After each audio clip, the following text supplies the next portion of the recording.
Hello guys, আজকে আমি এমন একটা জায়গা দেখাবো আপনাদেরকে। যারা দক্ষিণ দিনাজপুর জেলাবাসী তারা নিশ্চয়ই জায়গাটাকে চেনেন, জানেন।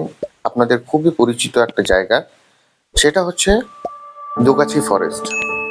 একসময় দোগাছি ফরেস্টে প্রচুর লোকের আনাগোনা ছিল, কারণ সেখানে একটা পিকনিক স্পট আছে এবং সেখানে পিকনিক স্পটটা আজ বন্ধ হয়ে গেছে।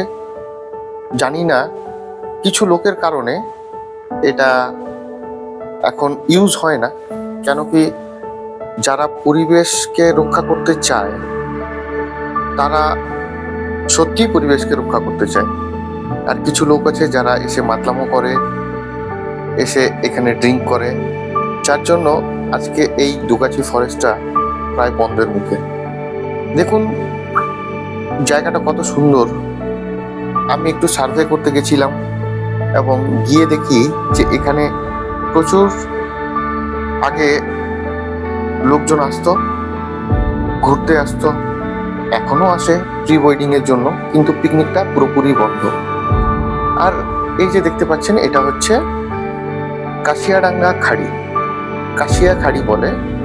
আর ওপারে একটা গ্রাম আছে, নাম হচ্ছে ছোট দেউড়া। আর এখানকার লোকের জীবনযাপন খুব কষ্টকর। তারা বর্ষার সময় ঠিক মতন আসতে পারে না, তারা যেতে পারে না। এই যে দেখুন, বাচ্চারা স্কুলে যাচ্ছে, এখান থেকে হেঁটে হেঁটে নদী বা খাড়িটা পেরিয়ে তারা অনেকটা দূর যায় টোটো ধরতে। আর নদীতে যখন খাড়িতে জল জমা হয়ে যায় তখন তারা নৌকা দিয়ে পারাপার করে। খুবই এখানকার জীবনযাপন খুবই কষ্টকর। যাই হোক, দেখুন কত সুন্দর ফরেস্ট। আমরা এখানে আগেও এসেছি, বরাবরই আসি। আর দক্ষিণ দিনাজপুরের একটা ঐতিহ্যবাহী এটা একটা জায়গা, কারণ আমাদের দক্ষিণ দিনাজপুরের অক্সিজেন মূলত এখান থেকেই হয়তো আসে। এটা রিসেন্টলি গতকালকের তোলা ভিডিও।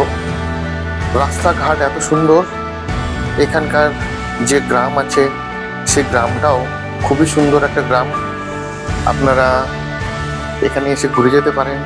এখানে রবিবার এবং বুধবারে হাট বসে এবং বাকি দিনগুলোতে এমনি লোকের আনাগোনা থাকেই। এখানে পিকনিক যাওয়ার জন্য বিভিন্ন রকম কটেজ করা হয়েছিল ছোট ছোট।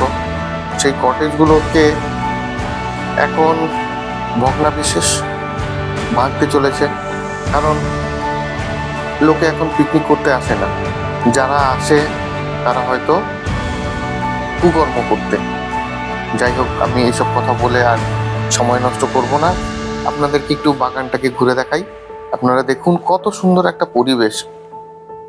আর আমি কিছুক্ষণ আগে পেরিয়ে গেলাম, সেটা হচ্ছে অর্জুন বাগান। অর্জুন গাছের ওখানে পুরো বাগান রয়েছে। আর এগুলো হচ্ছে সোনাঝুরি গাছ, সুন্দর।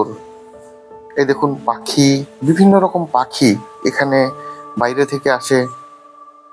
এগুলো আমার নিজস্ব ছবি তোলা এবং আমি নিজে বাগানে থেকে এগুলোকে অবজার্ভ করেছি।